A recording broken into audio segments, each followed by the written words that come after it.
Donetsk is being bombed. The occupiers' logistics have been destroyed. Huge columns of equipment have turned into scrap metal. Sevastopol is without power. A massive missile and drone attack on Crimea. There is no money. Mass layoffs at Russian military-industrial plants. Putin has been set up. It has become known who leaked the video of coughing Putin to the internet and why. The old man's end is near. What is happening? The internet has been shut off in Moscow and St. Petersburg. Putin spoke with Trump. The US is lifting anti-Russian sanctions. A revolt of the Z military bloggers. Bloggers are screaming about the impotence and defeat of the Black Sea Fleet. This is impeachment, a shocking video where Trump is having sex with children. In Kazakhstan, the authorities have declared a manhunt for Russians. Mass deportations. The occupiers imprisoned a 68-year-old pensioner in the Zaporizhzhia region because she was helping the Ukrainian armed forces. Ukrainian drones and military are already in the Middle East. For the first time since the start of the war, the Russian anthem was played at the Paralympics. The beautiful Ukrainian language, spoken by millions.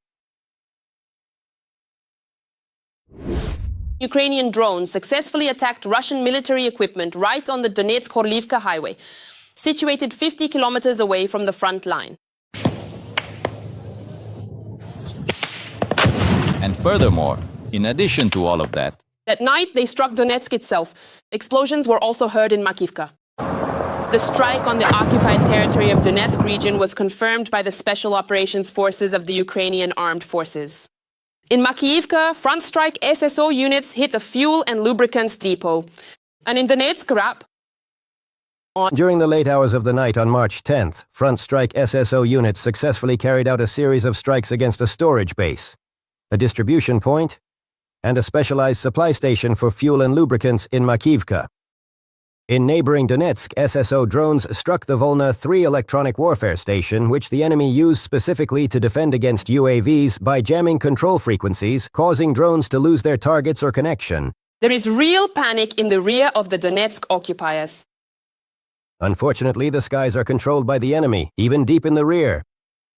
The video shows an enemy FPV drone attack on the pesky highway DPR.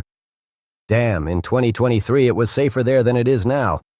In short, things are really happening. Friendly drones once again kept the occupiers in Crimea from sleeping. Consequently, as a direct consequence of these specific unfolding events, successful strikes, part of Sevastopol was left without power.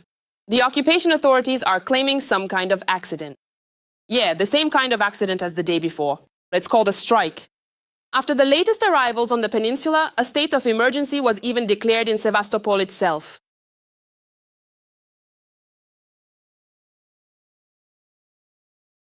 In addition, the day before, 3 fire outbreaks were recorded on the Kerch Peninsula at locations where Russian air defense assets are stationed. no, I'm afraid that is not the case.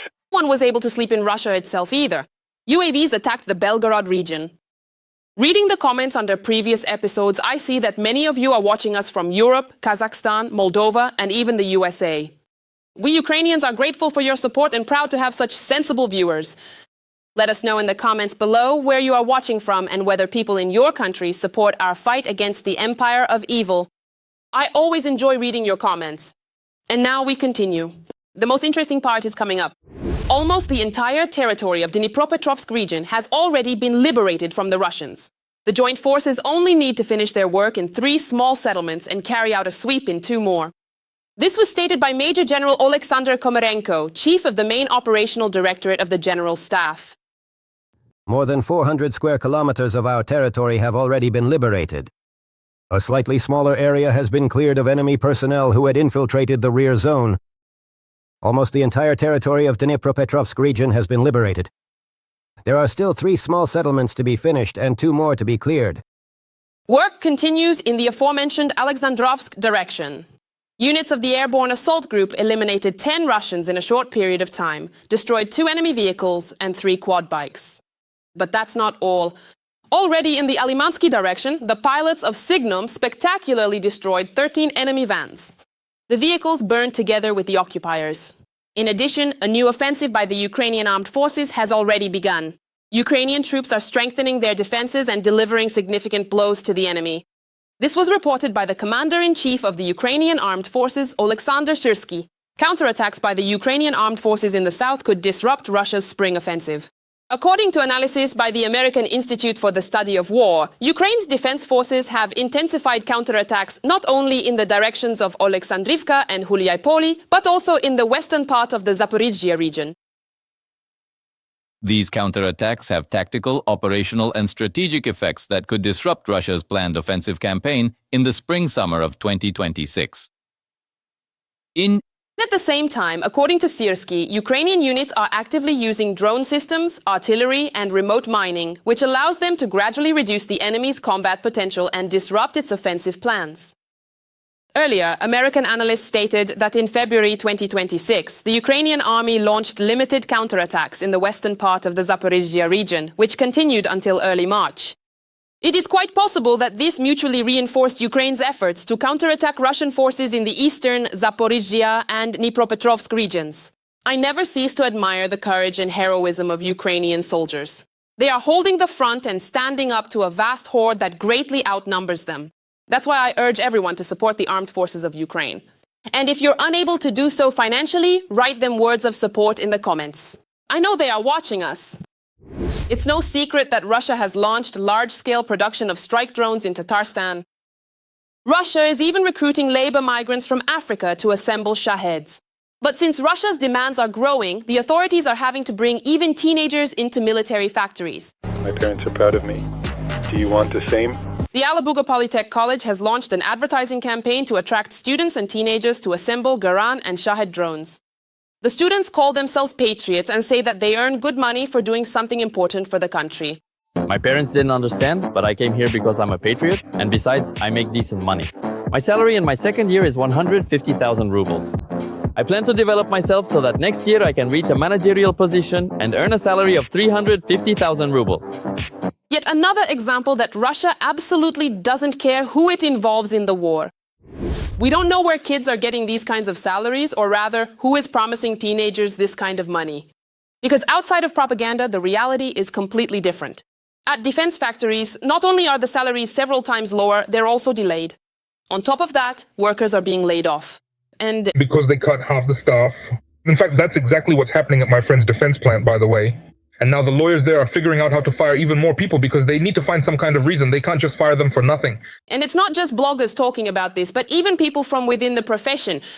The vice president of the Russian Union of Industrialists has stated that there is a critical situation in Russian industry. According to him, many city-forming factories have already switched employees to part-time work. And in the second half of 2026, mass layoffs will begin or the factories will shut down completely. The budgetary collapse hasn't spared the civilian sector either. In Zabaikalsky Krai, due to budget problems, teachers have started experiencing delays in salary payments. They complain that they don't even have money for food. Budgets are also being actively cut in the healthcare sector. Every fourth region in Russia has reduced healthcare spending by 10% or more. This hasn't happened at any point during the entire war. Russian propaganda is starting to fail. After 4 years of full-scale war against Ukraine, the Kremlin's mouthpieces have lost their former fervor and now do nothing but panic over Russia's failures at the front and at sea. The Black Sea. I apologize, but our Black Sea fleet is now holed up in the bays. And generally speaking, the enemy has the advantage there because their unmanned boats, these crewless beks, are now effectively operating throughout the entire Black Sea. War correspondent Yuri Kotonok bitterly notes the fact that Russia has been cornered in the Black Sea by a country without a navy. Despite the upbeat reports from official channels, unfortunately, we are facing serious problems. Because after the strikes we suffered, in my opinion, the Black Sea Fleet has not fully recovered.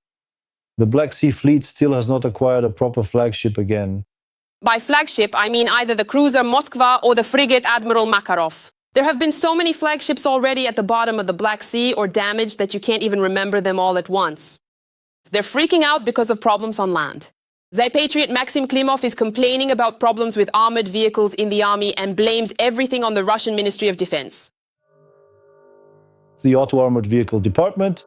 Let me remind you that the person who is personally responsible for the huge losses of equipment at the beginning of the special military operation, well, I can give just one example. Our losses in armored vehicles and personnel could have been drastically reduced if the sets of additional protection that were purchased under the 2020 to 2021 state contracts had actually been installed on the equipment. The equipment was burning in the fields, while the additional protection kits were sitting in warehouses. Just that alone, this person has still kept his position to this day. The Z-bloggers are really going all out now. A couple more such bold revelations and a charge for discrediting the army is guaranteed. Moscow is left without communication. For the fifth day in a row, Russia's capital has been experiencing problems with communication and mobile internet. Media reports say that in the city, mobile internet is either completely unavailable or only websites included in the so-called white list can be accessed. This includes government services, Russian social networks, VKontakte and Odnoklasniki, Yandex services, marketplaces, and government agency resources. Similar problems are being reported in St. Petersburg as well. Residents report that their messengers are not working, websites and banking apps won't open. Access is only available to the whitelisted sites. The outages coincided with a statement from the governor of the Leningrad region, Alexander Drozdenko, about the danger of drones and the possible reduction of mobile internet speed. Restrictions have also started to be implemented in public Wi-Fi networks. And now, the most interesting part. Putin's spokesman, Dmitry Peskov, stated that the shutdowns and communication restrictions are legal. All of this is to ensure security. All shutdowns and communication restrictions are carried out in strict accordance with current legislation. That's the first point. Information on this matter was provided in advance. You had the opportunity to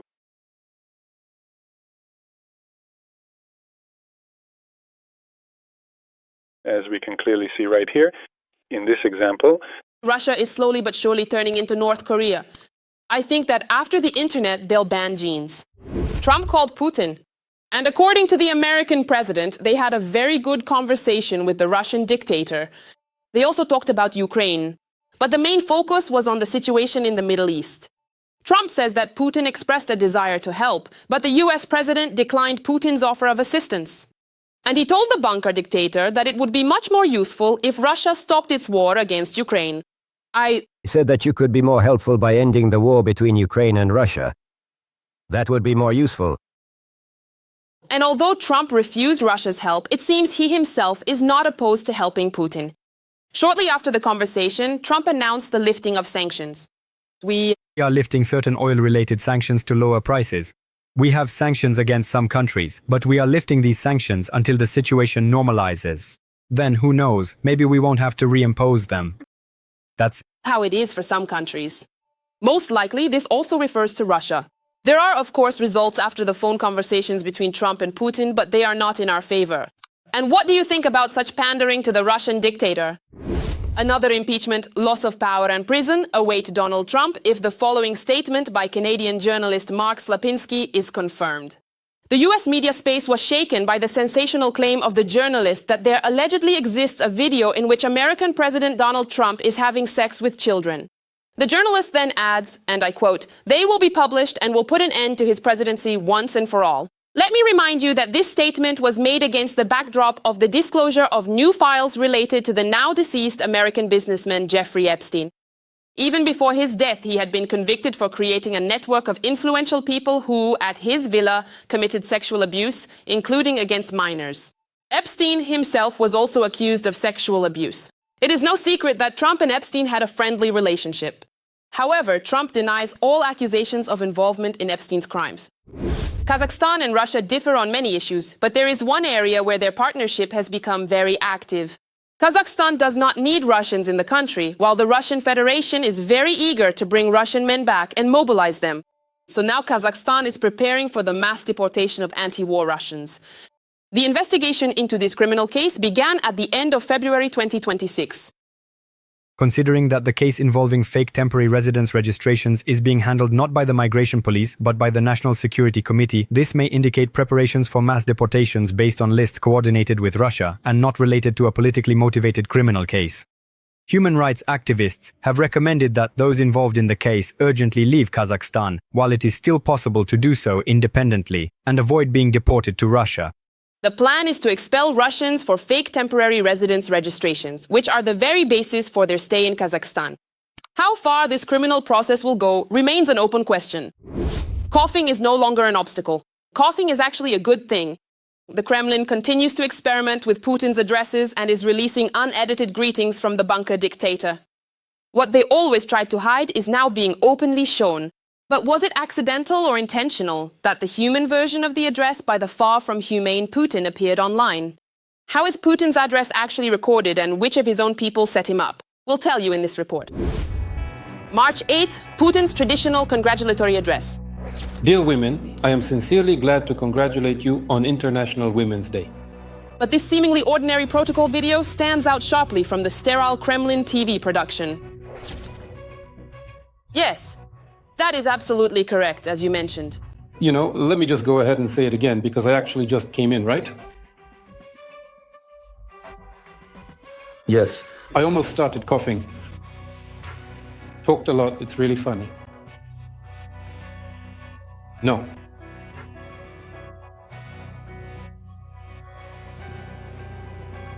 Yes. That's the traditional bunker cough, and yes, the Kremlin didn't try to hide it.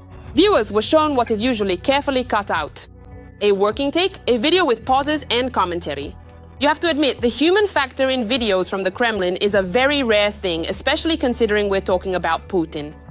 Even Russian propagandists and Z-bloggers were genuinely surprised as soon as the unedited version of the video appeared online.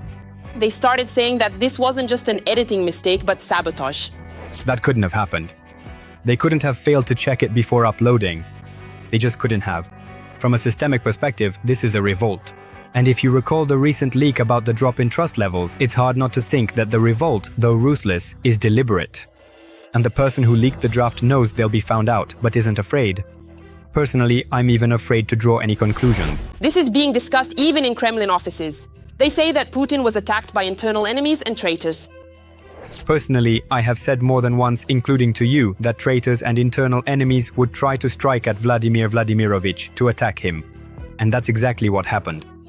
Those who leaked the video with the draft recording of the president's address online were clearly trying to show that he was ill and in a serious condition to undermine the trust in him from Russians and the entire world. Once again, the Kremlin and its henchmen consider the publication of the incorrect version of the address to be a conspiracy against Putin. Well, yeah, what could be more dangerous for the country than a president who coughs? Especially since whenever Putin coughs, people immediately start burying him. Will increase.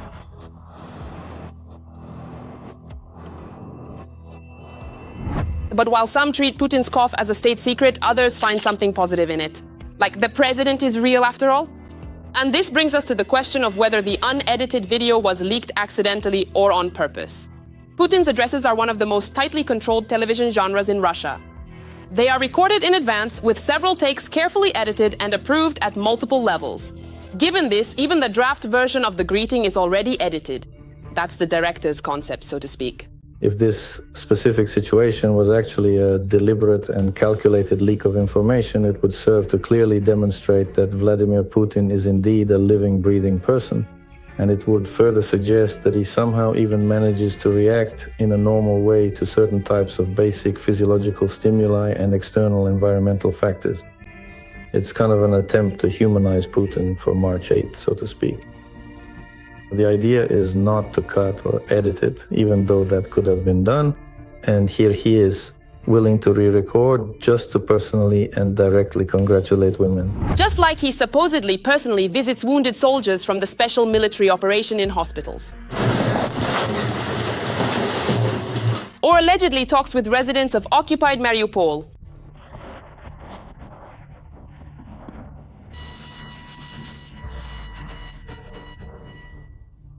By the way, both of these cases prove just how serious the Kremlin system is for preparing all addresses, speeches, and public appearances. And right now, we're not talking about heightened security or even about the bunker leaders' body doubles. We're talking about the crowd extras. Yes, Putin's crowd is staged and often recycled. This so-called liberator of Kherson is actually an employee of the Federal Protective Service of Russia. Here, he's a soldier, but before that, he was just a regular factory worker. And there are plenty of such characters everywhere. Putin's favorite citizens go fishing with him, attend church, and go on picnics. Or they simply have tea with the president. And most likely, we'll soon see even more of these staged extras.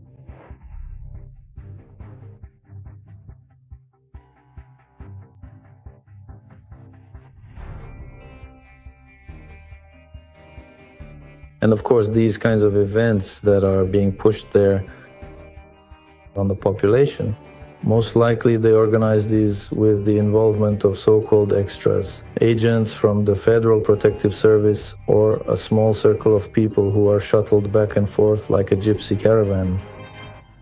So they sing here, dance there, and so on. But let's get back to Putin's addresses. If the rough draft of the March 8th greeting was a planned action, then with the other video addresses, there were real problems. The Kremlin PR people missed something with the New Year's address. On the eve of 2026, two videos were published. In one, Putin is wearing a red tie, in the other, a black one. And although in Russia they talk about some kind of technical glitch, analysts agree that artificial intelligence was used. In general, we analyzed Putin's New Year's video addresses in 2020, 2023, and 2025 quite thoroughly and noticed an interesting trend. On the official Kremlin website, the dictator's addresses are published every year, creating his digital avatar. In other words, the official Kremlin actively uses AI and technology to create the annual addresses. The background behind Putin is always the same, only the ties on the AI and avatars change. Perhaps that's exactly why such a situation has become possible, where it's no longer clear which avatar is real. The Kremlin regularly puts out either poorly edited or simply inappropriate montages. After discussions about Putin's trembling hands and strange gestures in the next address, the editors glued his hands to the table. Not a single movement in 8 minutes. Or, for example, Putin waves his hand in front of a fake microphone against a backdrop of fake people. This address at the start of the full-scale war was recorded on a green screen. Here, both Putin's fear of real people and poor editing came together. A logical question arises. How is this possible, considering the budgets for television production and the number of people involved in creating such videos? It's very simple. This is a question of whether a perfect crime or a perfect murder exists. Most likely it doesn't, because it's simply impossible to completely eliminate all the nuances and details.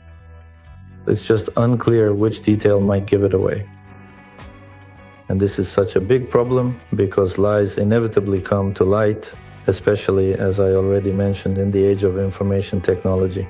In the end, even the most sterile Kremlin theater cannot hide the reality of bunker walls. The Russian occupation authorities continue to persecute Ukrainians. The day before, in the occupied territory of the Zaporizhzhia region, a pensioner, a 68-year-old woman, was sentenced to 11 years in a penal colony for providing financial assistance to the armed forces of Ukraine. According to the investigation, in July 2023, the woman used a Ukrainian bank's mobile app installed on her phone to transfer funds from her account in support of the armed forces of Ukraine.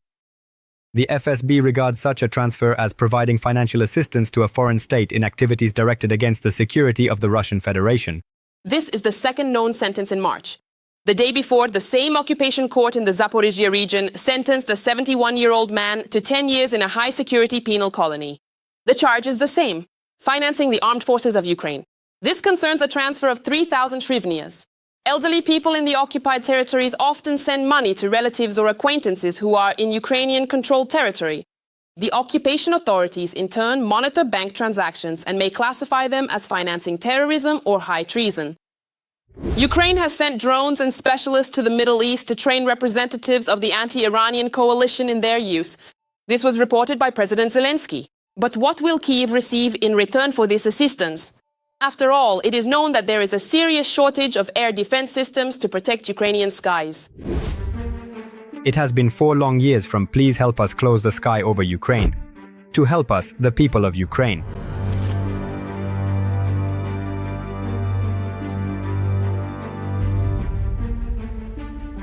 The countries of the Middle East are not coping, nor are the Americans.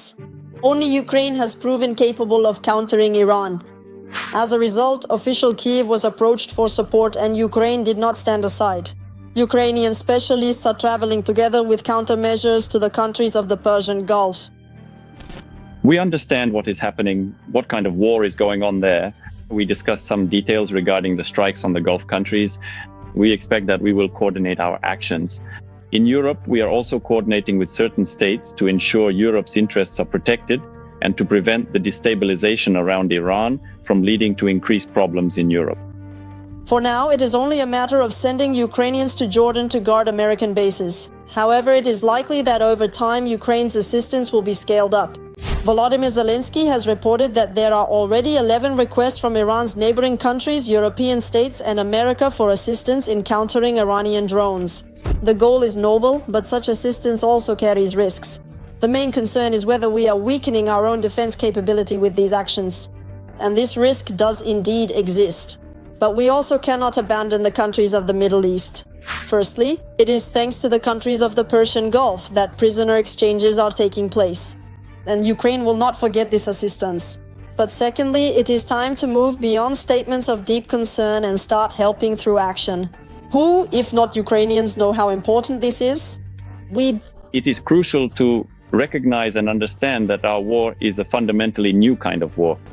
And our experience in this conflict is truly unique. And if we appeal to the fact that we are fighting against a pervasive and global force of evil, and that other countries should be much more deeply involved in our war, both in terms of immediate military assistance and long-term future investments, then, of course, we must demonstrate the comprehensive and global nature of our strategic thinking. And it is precisely in such complex matters that this perspective is clearly revealed. Altruism is far from the only reason for sending Ukrainian specialists from anti-drone systems. There is also a pragmatic side to this coin. In the future, such assistance could turn into income for Ukraine. The Persian Gulf countries are nations with a lot of money, and they have come to the stark realization that the various specialized Russian military systems designed for fighting drones, specifically those intended for controlling the lower airspace, such as the Pantsir surface-to-air missile system, have ultimately proven to be significantly and notably insufficiently effective in these modern combat environments. And this represents a significant and timely opportunity for the Kingdom of Saudi Arabia to definitively move away from and finally abandon these sophisticated yet expensive Russian military systems. But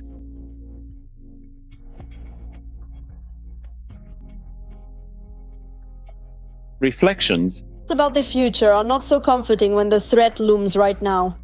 Hundreds of drones and dozens of missiles fly toward Ukraine every day. While Ukraine has learned to counter UAVs, dealing with ballistic missiles remains a serious challenge for Ukrainian defense capabilities. Everything depends on the help of Western allies. If you look at the statistics for the use of Patriot missiles compared to the Middle East, the numbers are far from encouraging. According to official data provided by the President's office, Kyiv has received only 600 missiles for this American air defense system during the entire war.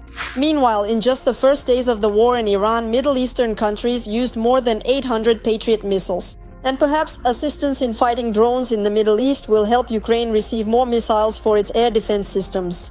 The more drones are shot down by our interceptors, and with the help of our knowledge, with the help of our technologies, the more we can claim a greater number of Patriots. Official Kyiv also expects that in exchange for assistance, Middle Eastern countries will provide diplomatic support in pushing Russia toward a ceasefire. Various nations throughout the Middle East possess a significant amount of strategic leverage over the Russian elites. It is important to remember that their immediate families, their luxury real estate, their financial capital, and their diverse businesses are all officially registered and located within those specific countries. In particular, for example, in Qatar, in the United Arab Emirates, in other words, Russians are present there. And for a long time, this has been a discreet and peaceful sanctuary for Russian business, for the illicit laundering of vast sums of money, and for the formal process of legitimizing any and all foreign purchases. The countries of the Persian Gulf can help put pressure on the Russian Federation not only out of gratitude, but also because they have become unofficial adversaries of Russia. The terrorist state is once again taking up its favorite position. While Ukrainians are going to help defend, Russians are helping to attack. According to the president of Ukraine, there is information that Russians are providing intelligence to Iran to help adjust strikes against Americans.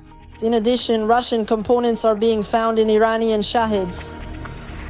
And now, every voice matters. Join our community, support independent journalism, and help us bring you the truth from Ukraine. Become a member of Ukraine today. Join us now. To continue on this topic, U.S. intelligence reports that Beijing may provide financial support to Iran and supply it with missile components. In this segment, we will tell you more about this criminal scheme and how it affects the course of the war in the Middle East. Iran. Iran has gained another ally against the United States.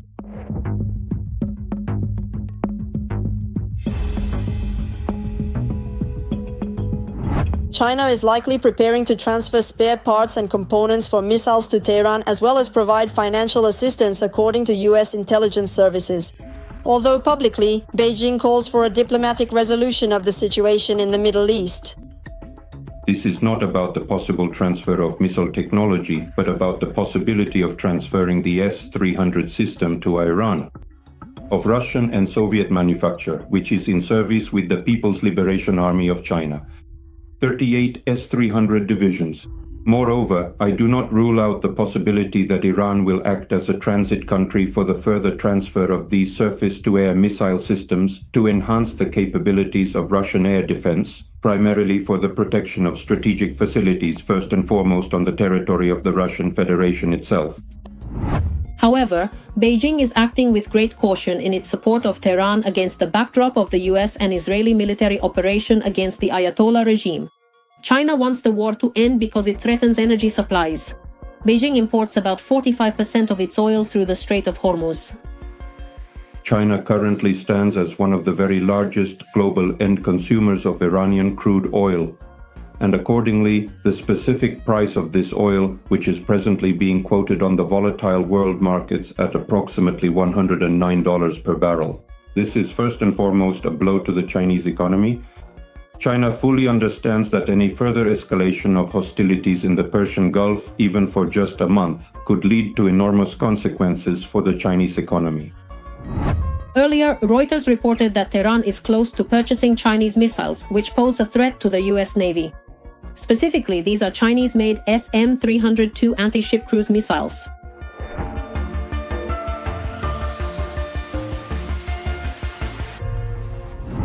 In the 1980s, China was the main supplier of weapons to Iran, but under pressure from the international community, large-scale deliveries had decreased by the late 1990s.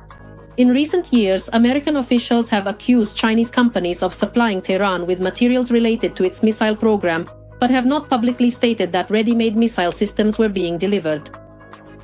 Iran's missile program is primarily based on Chinese technologies and Chinese specialists. China provides Iran with extensive military technical assistance, both in terms of transferring missile technologies and accordingly specialists to help create its own missile complex. Currently, Beijing does not want to escalate tensions with Washington. This year could be decisive for US-China relations, stated Chinese Foreign Minister Wang Yi. On March 31st, the US president will begin a 3-day visit to China, the first since 2017. The last time Donald Trump and Xi Jinping met was in October 2025 at a summit in South Korea. The United States is well aware of the increased dangers posed by the People's Republic of China. For its part, the government of China is acutely and completely aware of the fact that if aggressive or confrontational language and rhetoric is used in its diplomatic relations with the United States, there will be an instantaneous and forceful retaliatory response from Donald Trump and the various members of the White House administration in the specific form of what are commonly known as double sanctions.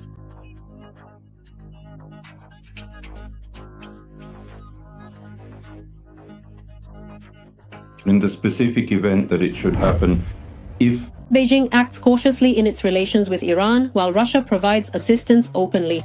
The Iranian foreign minister stated that cooperation between Tehran and Moscow continues and is not a secret.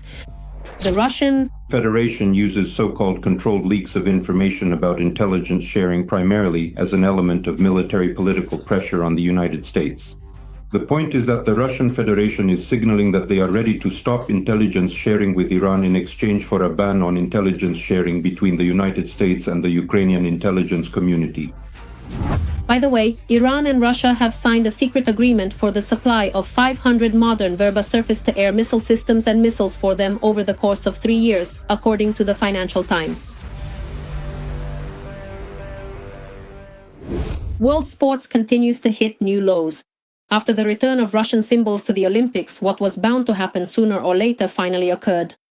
For the first time since 2014, not only did the Russian tricolor appear at the Paralympics, but the Russian anthem was also played.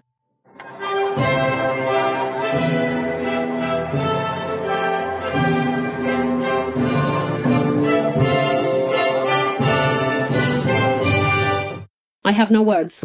The Ukrainian authorities criticized the decision of the International Paralympic Committee. The Ukrainian team boycotted the opening of the Paralympics. That's all for now. Please like this video and don't forget to subscribe to our channel Ukraine Today so you don't miss our upcoming episodes. See you next time.